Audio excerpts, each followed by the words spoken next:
welcome to episode number 81 of the Product Biz podcast. My name is Monica Little, I'm your host, and today we are talking all things Instagram, helping you get re-inspired with special guest Attaliah Strubel.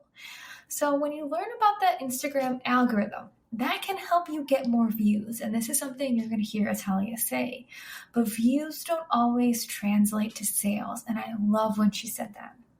So you might be wondering, well, what actually does lead to more sales from all the time that we spend on social media? And Attaliah shares with you how to use storytelling, how to show up authentically, how to connect with your audience with behind the scenes content and more so you can sell more of your products through Instagram. She's also going to talk us through some of the top Instagram mindset blocks that hold most small business owners back. Things like the fear of stumbling our words, or the fear of being judged by others, or the fear of posting a poll on our stories that no one engages with. So you can let go of those old limiting beliefs and really just show up the best version of you, excited, re-inspired, and amped to be on Instagram and to be connecting with your customers. She's also going to share with us some hashtag and posting strategy with you too. So you're going to get some great content here from her to overall just round out the Instagram strategy that you have for the rest of this year. A little bit about Attaliah. She is a business coach specializing in passive income and content monetization. She's on a mission to help women break free from their screens and build thriving online businesses.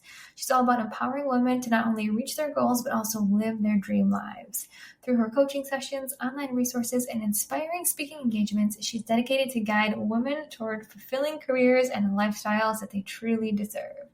So let's bring her on, and I can't wait for you to listen to this week's episode. Welcome, Attaliah, to the Product Biz podcast. I'm so excited to have you here today. Thank you so much for having me, Monica. This is going to be such a fun conversation. I'm so excited to learn more about you, about Instagram and your expertise and the strategy that you recommend for small business owners to use on Instagram. But before we dive into there, we'd love to just hear more about you. So share your background to the listeners so we can know how you got to where you are today.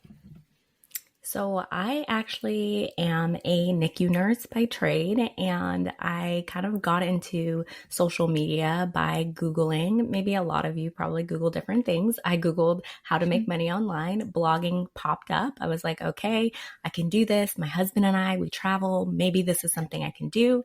And then from there, I ended up going and being like, okay, I started my travel blog in February of 2020.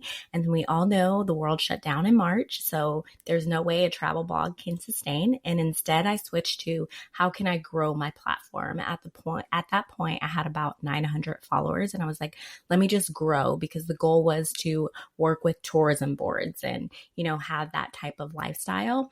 And so I was like, okay, like, what am I going to do? And then fast forward to Instagram Reels coming out, and just like really figuring out that I actually like the marketing side and not really the fact of me sharing my travels. And although it was just a portion of me, but I really got into really trying out and testing things on Instagram and really understanding what got people to convert. And so in November of 2020, I was on a box, did an interview with a multi-million-dollar company to run their social media. And I landed that gig, and it was $3,000 a month. And I was like, oh my gosh, like my business is making it. You're at that point where it's like, I have consistent income coming in, and I was moving to Germany. And in working with them, I learned so much, but also the number one thing that I learned was that we are no different than these big businesses. The only difference is they're doing it. They're putting it in works. They're actually trying and testing stuff. And so it was just incredible to be able to test not only on my page, but to test this brand who had over, I think, 200,000 followers, and kind of test and see what worked. And I noticed that a lot of things that worked for small businesses work also for larger businesses. It's just a matter of applying them. Yeah. Oh my gosh. I love that. I love hearing your story of how you pivoted. Cause I think so many people can relate. And I was in a very same situation where I left my corporate job January of 2020, and then the world closed a couple months later. So that really was the year of like pivoting and finding out different ways to continue to, especially if you're an entrepreneur, to continue to grow and be able to pay for rent during a time where like the world is closed, right? So love hearing how you pivoted and loved hearing how you started to just learn and test and grow and got some awesome results. So tell me a little bit about when we talk about Reels and Instagram and everything that we've learned, are there any specific strategies if we start really high level on what works? What works to connect with people? What works to get people to want to buy your products? How do we really use Instagram from that lens? So, what really works is storytelling. So, what is setting anybody apart from anyone is your story. And so, when it comes to product based businesses, I don't only want to see the vase you have, because what differentiates your vase from a vase that I can get in Target? Like, shouldn't I just go to Walmart and go get this vase? Or why shouldn't I shop at Shein? So think about whatever it is, that product that you have, and talk about your unique angle and your unique story and sell it from a story perspective. Because at the end of the day, right, people connect with people, and I may buy something more expensive, and I have in the past. I will buy something more expensive because I know the story. And another way, and I think another thing that's missing a lot of the times with product-based businesses is taking people on the journey. You can't just show up with your product and then expect all these people to start buying from you. Like, it needs to be that journey. And I always go back to before I was in social media and I was just following, and there's this girl, Ashley, Everyday Pursuits, and I followed her, and she was creating a swim line with L-Space. And I was like, oh, okay. Oh my God, this is so amazing. Like, and I had never shopped L-Space. I just really loved her content, and I connected with her and her story. And in connecting with her and her story, when she started to bring this product to place, it was like you would watch her stories and she would show you how she was making stuff, or you could pick what colors you wanted. So don't be afraid to include your community in building whatever the product you have available for them. And then I also love, like, you just felt at the end of it, I bought the swimsuit. I bought, like, I think it was like $120 swimsuit. I had never spent that much money on a swimsuit, but I had gone through that process with her, and I felt that the swimsuit was made for me.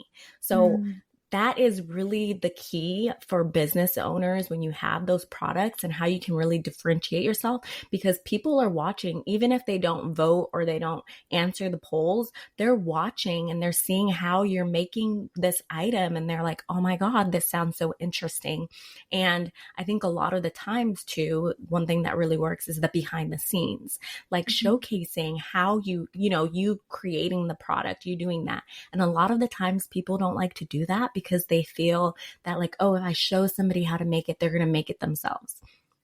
At the end of the day, somebody's still going to buy it. It's the same reason that we all go to restaurants. We can all make a burger ourselves, but we're going to go to the restaurant and go buy the burger because it's convenient. And so buying from you is more convenient. Even you see the people that are doing their DIYs and remaking furniture, right? And you're just like going through, and I save the videos. I send them to my husband. I'm like, let's do this. We have 2 IKEA desks in here. Like, we have 2 IKEA things that we were going to DIY, and it hasn't been done, right? And it's because it's really going through the strategy of that storytelling, and then the vulnerability, and then the behind the scenes. So combination of those things is what works when it comes to converting your content. But one thing that a lot of people really focus on is the algorithm, right? The big scary algorithm is the number one thing. People come to me and they're like, oh my gosh, like the algorithm. And when you create from an algorithm happy place, you're not going to see conversions. You may see viewerships. You may have lots of views, like, oh my God, the video had so many views. But when you're a business owner, the views are a portion, right? Like, it's like, oh, I'm getting this awareness of my brand, but what you want is that conversion. Like, I want somebody to come on my page, see my offers, and be like, oh my God, I'm going to buy that. And the way that you ignite that in your page is by being authentically you and being different and seeing how you can do things differently. So a couple of ways, like if you're a product-based business, is to really hone in on the story component along with the behind the scenes and consistency in the steps that you take each day. And it literally can be as simple as every morning you do a to-do list and you tell us what you're doing inside of your business, because then people get to see like, oh my God, she works so hard on different things she's doing. And people will come to you and maybe they're just like looking, but people will be like, oh my gosh, I saw that she was creating this new product, and kind of doing like a day in the life from a product-based business perspective. That's not something that's done a lot, and it should be done because that kind of content converts. And from an algorithm and like the key things that are really hopping right now, I guess, are obviously the 7-second videos. We've all heard it, 5 to 7 second videos, and really the wording, like having your wording on your video. Most of the people listen to videos without sound. So even if you have the prettiest product and you're just showcasing the product, and maybe you have like not words, but you're speaking in the background, like nobody's listening, use CapCut, have it very in your face so people can see what it is you're offering. Remember that we're like we have 2-second brains, right? We're like scrolling, stop, and then including that call to action. So once you give somebody and you say like, here's what my product is, then tell them like, how can they get the product? And you can even do content that's based on that. Like if you haven't already, come check out our website. Here's what things are on our website, and going through the website and really thinking about how you can make it a no-brainer for people to come in, see your page and be like, oh my God, I want to go get that and buy it. And so that's just a couple of things to definitely do. I would say too, hashtag strategy wise, is ensuring that you utilize at least seven. I've been using 7 hashtags and being very specific. So these are long tail hashtags, meaning that they're longer words. They're more specific. So let's say you have a cup business where it's different cups, like what type of cups, like it can be like sorority mugs, or, just kind of really getting specific on what it is and what somebody would search, because Instagram is really getting in a place of wanting to be part of that SEO. So in getting into that SEO, they're going to be looking at those keywords. So not only using those keywords in your hashtags, but also in your caption. Yes. Oh my gosh. So many good insights. Like I was taking notes, and we're going to unpack some of what you said, because this is so much good stuff. So first thing I want to ask you, I love how you said showing behind the scenes and taking people on the journey. I think that is so important. And I think it's very helpful for people who are on Instagram, which most of us are, to alleviate some of the pressure of what do I need to share today? What do I need to share today? What do I need to share today? Well, share what you're doing, share what you're working on, share the projects, share the orders you're packing, share that behind the scenes so people can see like the raw and real of what's going on. So a question that I want to ask you, some people I know in their product business, when we talk about behind the scenes, they just don't love their making space, or they're in their kitchen, or they don't have like a dedicated space for their business. So they feel awkward or like a little insecure about sharing the raw and real behind the scenes of where they're actually making their products, or they think it's messy, it's not put together. What advice would you give to that person when we're talking about the importance of behind the scene, but they're saying, I don't like my space, it's too messy, I'm embarrassed to show this? What would you tell that person? I would say go from an angle of power. So say like, you know what, guys, I'm going to be sharing videos of me and my workspace, and I'm currently growing my business, and this is the beginning. And I don't want to skip out on sharing this with you because of how I feel about it. So be open and vulnerable to your audience. Like let them know like, oh my God, this is like my space, and it might be small, but this is where we're starting. Because people want to grow and start with you. And then one day when you have the big, beautiful office, then you can kind of just be like, oh my gosh, remember that time? And I think that's one of the things that I regret most in growing a business in the journey, is not taking enough photos or videos of me like trying or me getting into it. And so think of it as this is the beginning spot and it's not the end for you. But if you can't show people where you are in the beginning, then it's going to be harder to show them. You're going to come off as somebody like, oh, well, she just woke up one day, made this business, and now it's growing, but they don't know where you started. And people really love, love, love to start with you. Mm-hmm. And I love how you said the word vulnerability of being like, yeah, hey, this is my space. I know it's a little messy right now, or it's a little small, or this is what we're working with. And I think too, people can actually connect with that. So a lot of times we think, oh, I don't want people to see this, but when they see it, they're like, yep, that's how my room looks like too. That's how my house is. That's how I'm making my products. And specifically when you said the word vulnerability, I'm like, that totally makes sense, because you mentioned that earlier: story, vulnerability, and behind the scenes. And story and behind the scenes, those make sense. But for me, I'm like, vulnerability, what does that really mean? How can that work for a product business? So I want to ask you that too. And I love how what we just talked about is one component of it, showing where you are, the raw and real. But how else can we approach vulnerability for people who have a product-based business? So I had a boutique client, and one thing that we tested out, like just to see if it was something that would work, was she would put her goals. So if you're somebody that has goals, and I do this every single month, I've been doing it all year, and putting your goals and being vulnerable with what you want to achieve. So even if it's something that's like smaller and you're starting off, right? And you're like, oh, I want 10 sales from my website. I want, this, I want to make $500 from X product. And it's just being vulnerable about your goals and where you want to be in business. And when you kind of talk about it, you're just kind of like, it sounds kind of silly, right? But it's really crazy how many people, not only for my types of posts, but for that boutique client, how many people really interacted with that post and liked that post. And even people were like, oh, I ended up buying from your website. I saw that was one of your goals. And, like people just want to support you where you're at. So that is one way that you can kind of show that vulnerability. And another way is in going into your story, really going and talking about how you started.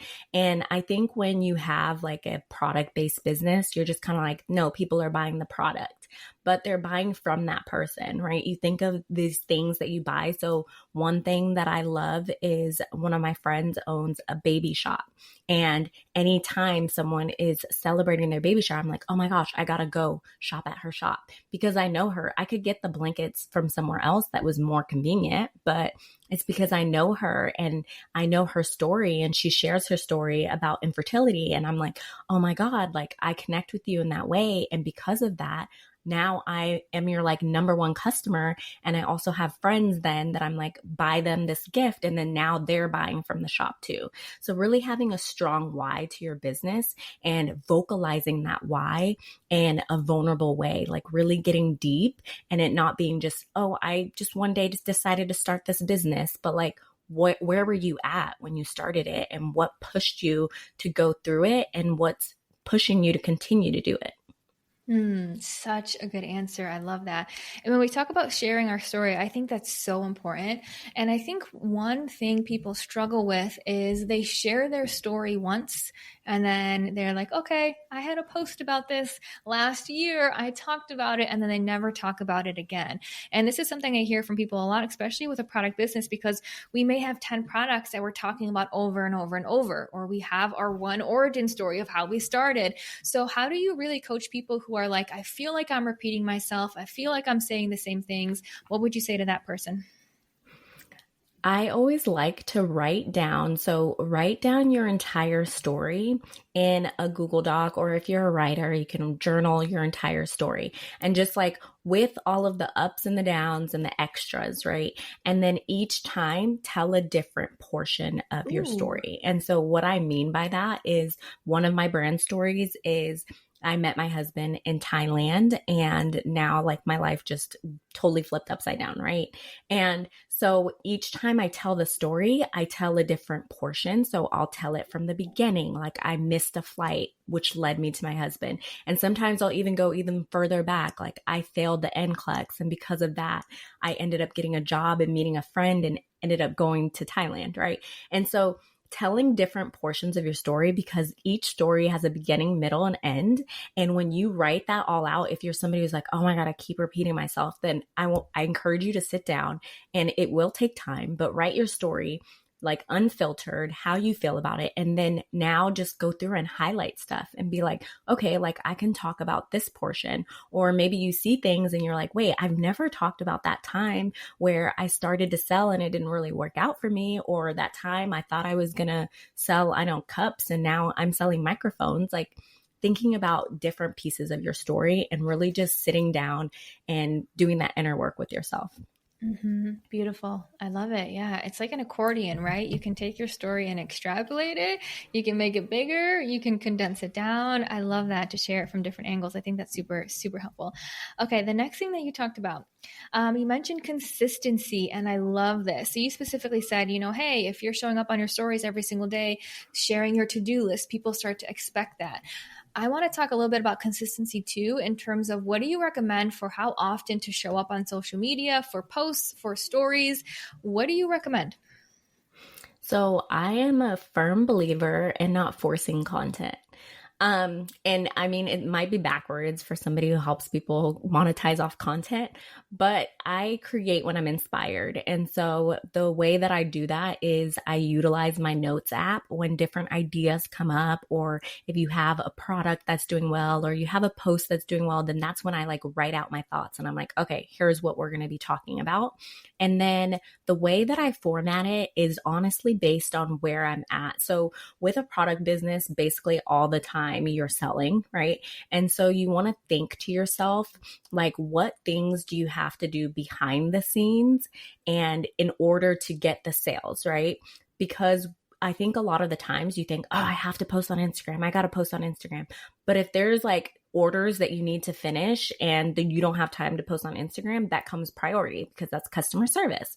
And so I say at least 3 times a week for you to post on your feed. When people are starting out, I encourage them to do 1 reel, 1 carousel, 1 static post. And then I before would go live. So instead of, I would either do a static post or a carousel, and then I would go live once a week.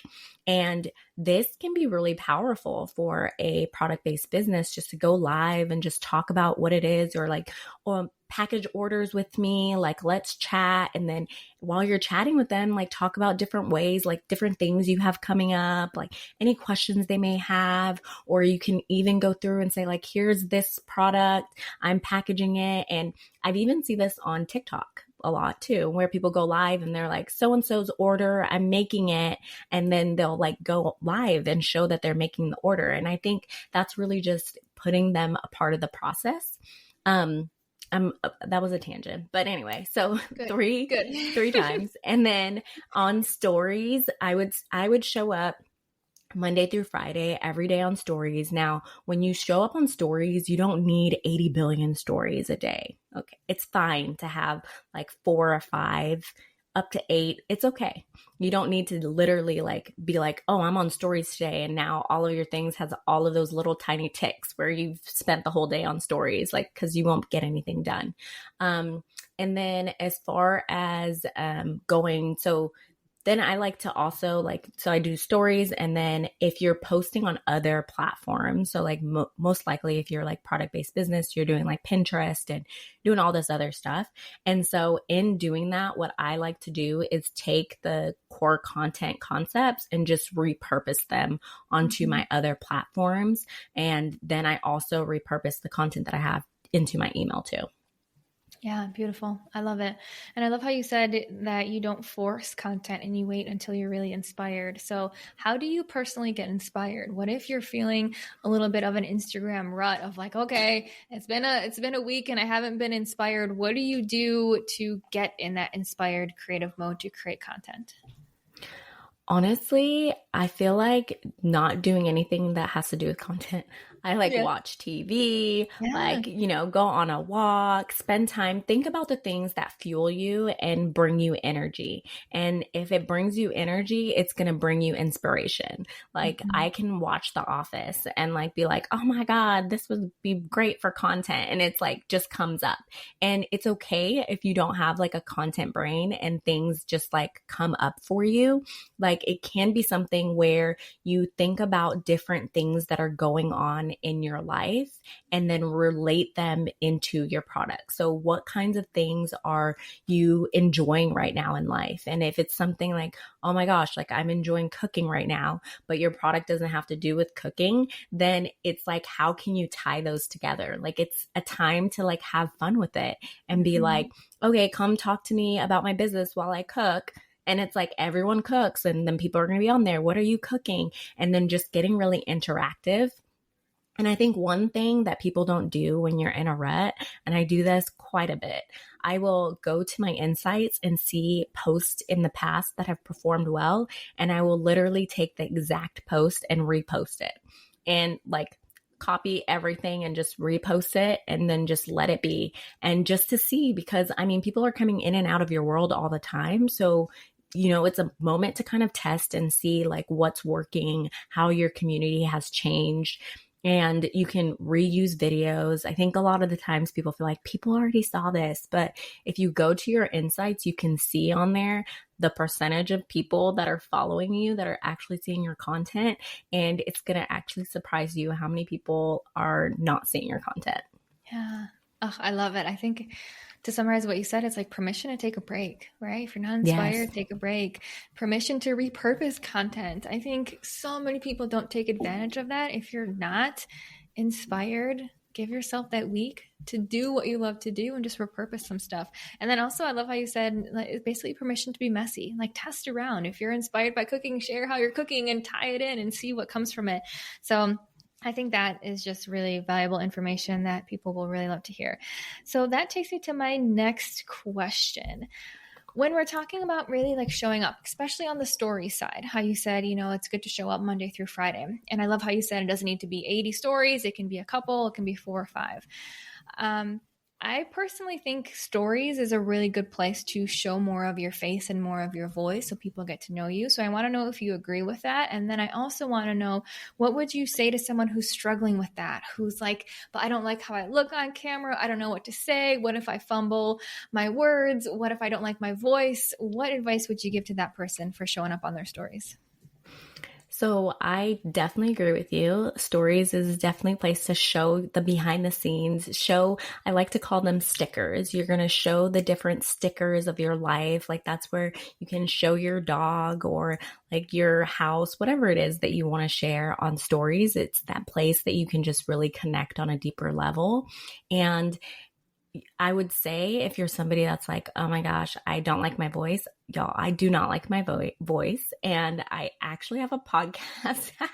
And what I started to do when I first started doing stories was I would turn the volume down. So like I would record my story, then turn the volume down and then type out what it was. And if I forgot, then I would turn it up just to listen to what I was saying so that I could write that caption out. And now there's the ability on Instagram for you to do like the caption wording, and just don't listen to it. Like some of the times, I mean, this might sound bad, but like even with my podcast, I just won't listen. I'll just record it and I'll just be like, okay, like it's done. Like people can listen to it. And it's because that's a you thing. Like no one's judging you for the way that you're showing up. And the people that are for you are for you. And if somebody doesn't like something, like on Instagram, they're probably just going to unfollow you. I mean, on TikTok, maybe they'll troll you, but on Instagram, they're just going to unfollow you and be like, oh, okay, maybe she's not my person. And we always want to remember that stumbling over our words is normal. Like that humanizes us. We are not all AIs out here, right? We are human. And if you stumble over your words or you say the wrong thing or you have a typo, it humanizes not only you, but your brand. Mm-hmm. Beautiful. And one thing that you said too is, sometimes people will just unfollow you. So what if the person, and I see this a lot, takes that personally? What if someone unfollows them and it just hurts them? Or what if no one is voting on their polls or leaving a question in their question box? When people start to take that personally, talk me through your angle, how you would coach someone through that. Okay. So when it comes to people like asking you questions, I always say you have to train your community to ask you questions. You have to train them to ask you questions. And the way that you can do that is literally ask yourself questions. Instagram allows you to ask yourself questions. So no one will don't know. be frightened if you just, yeah, we all do it. Just ask yourself questions and be like, okay, like here's what people have asked me. Or if people ask you questions in the DMs and then they're too shy to put it in the box, just put it in the box for them and then answer it. And the more questions that you answer like that, the more likely people are going to come in and be like, oh, okay, like I'm in this, like let me answer. And I also want to say separate yourself from your business. So you saying stuff online and you showcasing your business is one thing, and it's another thing for people to follow or unfollow.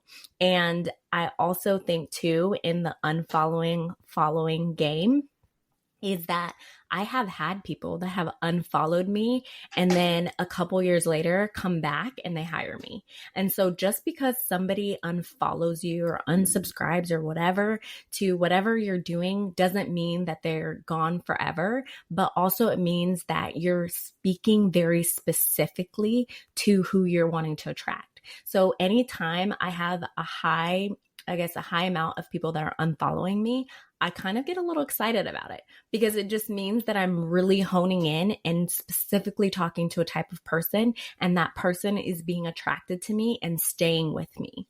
Mm-hmm. I think that's such good advice because I know so many people do take it personally. And like you said, separate it. It doesn't mean anything about you. And if someone unfollows, it's just a click of a button. It doesn't mean anything. I love that advice. I think that's so helpful. Okay, cool. So the next thing that I want to dive into, something that you said earlier, is having a call to action. So I love this because it's basically telling people what to do, right? When you have a post, you're telling people what you want them to do. Specifically for product-based business owners, a lot of times it is telling people to like purchase, go to the link in my bio, buy now, click here. So are there any other calls to actions that you can see for product-based business owners? And if we do use a lot of, buy now, go to my website call to action, how do you talk to people about not feeling salesy? Because that always comes up too. Well, I feel salesy. I'm talking about my products and asking for a sale. So kind of two questions in one, but talk me through that. So I would say when it comes to call to actions, you can get creative. And right now with a lot of automations, you can utilize ManyChats, and you can actually, instead of saying like, go to the link in my bio, you can say something like comment necklace and I'll send you the link, or comment candle and I'll send you the link. And just thinking of your specific product and how they can send you the link. And then two, you can have a double call to action so that you don't feel as quote unquote salesy. So maybe you could say like, where would you wear this dress? Or where would you place this candle in your apartment or your home? And then you can say, P.S., you can grab it here at this. So like thinking about how you talk to your friends. How do you talk to someone when you're like, oh my God, look at this, right? You're like, oh my God, you should definitely get this. And so when you talk about it like that, you should definitely get this. And great thing is you can get it for 10% off today. Here's the link. And sharing it in a way, so thinking how you would talk to somebody in real life is very helpful, because honestly speaking, the reason that you feel quote unquote salesy is because we don't really stand around saying buy now, like we don't say that. We don't say, oh, just head to the link in my bio. No, like we say things like, oh, it's on my website if you're wanting it, or it's there, it's available today for 10% off, right? And it's something more natural, and it doesn't sound like buy my product, right? And so it's more very like natural. And when it comes to being salesy, I love this question, because when somebody is feeling like you're being salesy, I always like to think of it as you're providing a service to somebody. So it can be literally the most simplest thing. It can be a notebook, like you're creating a notebook, but that notebook is providing a service to somebody. If I have my notebook and I write in it every single day, it's providing a service. And without my notebook, if I'm unable to write all of my notes in my notebook, then I'm not going to be able to fulfill my to-do list because I rely on my notebook. So it can literally be with anything. You're providing something. Like I think about this vase that I had on my vision board. And it literally, I didn't know that it was the vase for my vision board. I just went and I got the vase. And then I was looking at my phone one day and I was like, oh my gosh, like this is the one that I put on my vision board. And so anytime I see it, it just reminds me of like my vision board and the vision I have for myself. So even if you have a product and you're like, well, my product doesn't really do this, it can do something for somebody. It does provide a service. And yes, although it may be a material thing, that people get connections to material things. And sometimes it's something as simple as somebody bought this vase or whatever, and then now like they gave it to their mom or they gave it to somebody else, and it just can kind of go with you. So don't call yourself out and being like, oh my God, like I'm being so salesy, when you're really providing a service. And because you're providing the service, somebody else can then feel a certain type. It's like an emotion. You feel happy when you see certain things.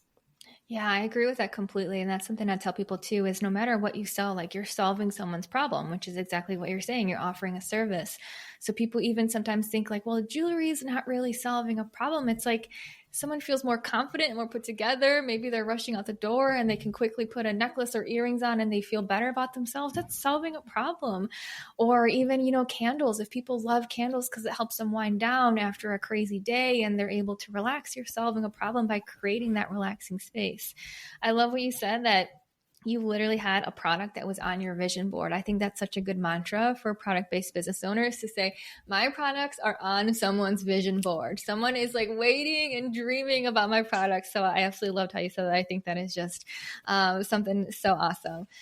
Well, I think this was just such a great conversation. I want to end with one more question before we get to the wrap-up questions, but you briefly talked about hashtags. So talk me through, I love how you said at least 7 hashtags. How critical are hashtags? Like, do people really use hashtags? Are they dead? Are they not dead? Tell me more. Okay. Hashtags are definitely not dead, and it doesn't hurt to use them, right? You're not getting punished. Instagram's not going to punish you. What you're doing when you utilize hashtags and SEO is you're making Instagram like algorithm easier for people to find you. And what I mean by that is when somebody thinks of like a word and they're like, oh, I'm looking up something. So if somebody's looking up a gift, right? And it's like a gift, mom gift or something for Mother's Day gift.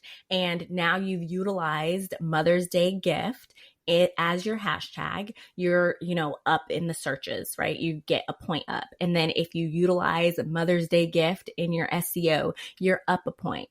If you utilize Mother's Day gift in your words on your video, you're up another point. Now you're getting like more and more views based on the fact that you get specific about what it is that you're posting. So Instagram does have technology that scans videos and photos and categorizes them. So if you don't categorize your video or your photo by utilizing hashtags and SEO, then you're allowing Instagram to take control of your content, and you're relying on them to really show your content to the right people. And so I always say with the Instagram Reels, the last 4 months, I really went in and did this strategy where I utilized the 7 hashtags, the long tail, very specific hashtags to what it is that I do. And in that time, I grew 3,000 followers. Wow. And I've had clients too that have had massive growth by really honing in on having those, not only the 7 hashtags, of course, like you got to think about each point, having that SEO too, and then also being very specific in the wording that you use in your videos, because all of this is the things that Instagram's looking at and they're able to bring it to the right people. Mm-hmm. I love it. And when it comes to your post, to your post, I would say like it's still good to do like 23 to 30 hashtags on static post. That hashtag strategy is specific for Instagram Reels. Oh, so the 7 is for Reels is what you're saying, and then use 23 or so on your static post. Okay, cool. Love that. Yeah, and love to hear how you got some incredible results. I mean, obviously from all the work that you're doing and experimenting and putting together and sharing with others, it's awesome to hear your experience of how it's how that led to some incredible growth. And I know this conversation is just going to be so inspiring for people. It's been helpful for me just to hear and pick your brain and see how you explain things, how you coach people through things, your perspective on different items for Instagram. So it's been a pleasure to have you. Would love for you just to share with people where they can find you, how they can work with you, and how they can connect with you.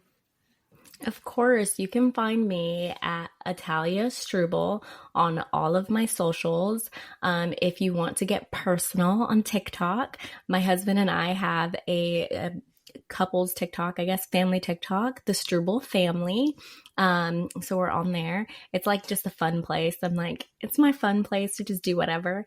And then, as far as working with me, I have different offers, but if you're somebody that's really struggling with content and converting your content, I actually have a content monetization membership. And in the membership, I make content creation easy, meaning that every single week you get prompts for your content.